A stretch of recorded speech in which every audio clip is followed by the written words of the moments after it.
नमस्कार, मी प्रीती। आवाज इंडियाच्या सर्व दर्शकांना दिवाळी पाडव्याच्या हार्दिक शुभेच्छा।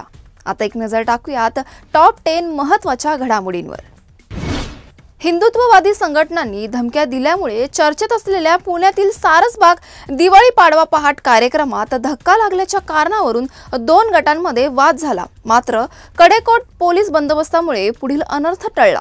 सारसबागमध्ये असलेल्या तळ्यातील गणपतीचे दर्शन घेण्यासाठी आणि सांस्कृतिक कार्यक्रम पाहण्यासाठी पहाटे 3 वाजल्यापासून गर्दी झाली होती। पारंपरिक वेशभूषा धारण करत तरुणाईही त्यांच्या मित्रांसोबत या ठिकाणी पाडव्याच्या निमित्ताने दरवर्षी एकत्र येते। पुण्यात दिवाळीच्या रात्री फटाक्यांमुळे लागलेल्या आगीमुळे शहरात भीतीचे वातावरण पसरले होते। हडपसर, वारजे, कसबा पेठ, विमाननगर आणि वडगाव शेरी यांसारख्या अनेक भागात आगीच्या घटना घडल्या। दिवाळीत फटाके फोडताना सर्वसामान्य नागरिक कोणतीही काळजी घेत नसल्याचं दिसून आलं। अग्निशमन दलाच्या माहितीनुसार संध्याकाळी 5 ते रात्री 11 या वेळेत शहरात सुमारे 26 ठिकाणी आगीच्या घटनांची नोंद झाली आहे। दिवाळीत फटाक्यांमुळे दरवर्षी मोठ्या प्रमाणात प्रदूषण होतं। लक्ष्मी पूजनाच्या निमित्ताने मंगळवारी मुंबईत नागरिकांनी मोठ्या प्रमाणात फटाक्यांची आतिषबाजी केली, ज्याचा थेट परिणाम शहराच्या हवेच्या गुणवत्तेवर झाला। मंगळवारी मुंबईची हवा निर्देशांक तब्बल 211 इतकी नोंदवली गेली। ही हवा निर्देशांक वाईट श्रेणीत मोडते। पुढील काही दिवस वाऱ्याचा वेग कमी असल्याने प्रदूषणाची पातळी आणखी वाढण्याची शक्यता व्यक्त होत आहे।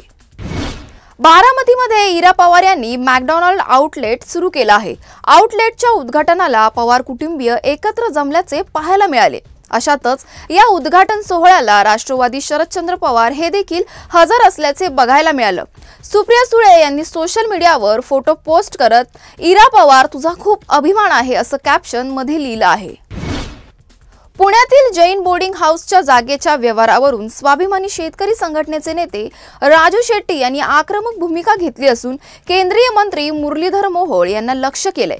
मी मोहन भागवत पर्यंत जाईन, भैया जोशी यांच्यापर्यंत जाईन, अमित शहांच्या पर्यंत जाईन, पण मी गप्प बसणार नाही। या विद्यार्थ्यांना न्याय दिल्याशिवाय मी स्वस्थ बसणार नाही असा थेट इशारा राजू शेट्टी यांनी दिला आहे। मराठा नेते मनोज जरांगे आता शेतकऱ्यांच्या मागण्यांसाठी आंदोलनाच्या तयारीत आहेत। तर मराठा आरक्षणावरून त्यांचा छगन भुजबळ यांच्यासोबतचा वाद विकोपाला गेला आहे। आपल्याला रस्त्यावरून उतरून सरकारचे कपडे फाडावे लागतील, त्याशिवाय न्याय मिळणार नाही असा थेट इशारा मनोज जरांगे पाटील यांनी दिला आहे। दिवाळीनंतर शेतकऱ्यांच्या प्रश्नांवरून राज्यात मोठे आंदोलन उभारणार असल्याचं त्यांनी घोषित केलं आहे। राज्यातील महिलांना भाऊबीजच्या निमित्तानं मिळणाऱ्या ऑक्टोबर हप्त्याबाबत अद्याप अधिकृत घोषणा झालेली नसली तरी एक दिलासादायक बातमी समोर येत आहे। यंदा महिलांना नियमित 1500 रुपयांऐवजी 2100 रुपयांचा सन्मान निधी मिळण्याची शक्यता आहे।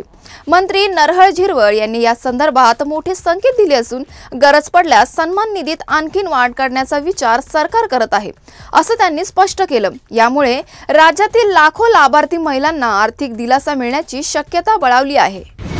पीएम मोदींनी पोस्ट करून राष्ट्रपती ट्रम्प यांच्यासोबत फोनवर बोलणं झाल्याचं सांगितलं।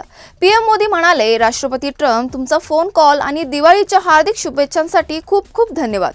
या प्रकाशोत्सवात आपल्या 2 महान लोकशाहींनी जगाला आशेचं किरण दाखवला। सर्व प्रकारच्या दहशतवादाविरोधात लढण्यासाठी आपल्याला एकजूट राहावं लागेल असं पीएम मोदी आपल्या सोशल मीडिया पोस्ट एक्सवर म्हणाले। बॉलिवूडमधील सर्वात लोकप्रिय आणि चाहतेप्रिय कपल्सपैकी एक असलेल्या रणवीर सिंग आणि दीपिका पादुकोण यांनी यंदाच्या दिवाळीला आपल्या चाहत्यांना एक खास गोड सरप्राईज दिला आहे। या दोघांनी आपल्या लाडक्या मुलीचा दुआ पादुकोण सिंगचा पहिलाच फोटो सोशल मीडियावर शेअर केला आहे। या फोटोत दुआ पारंपरिक कपड्यांमध्ये दिसत असून तिच्यासोबत दीपिका आणि रणवीर देखील पारंपरिक वेशात एकत्र पूजा करताना दिसतात। रणवीर आणि दीपिकानं फोटोला कॅप्शन दिला आहे, दिवाळीच्या शुभेच्छा।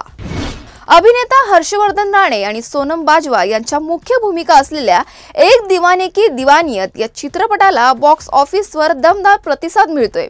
थामाशी टक्कर असतानाही या चित्रपटाची कमाई चांगली होत आहे। अशाच नवनवीन बातम्या बघण्यासाठी पाहत राहा आवाज इंडिया मराठी।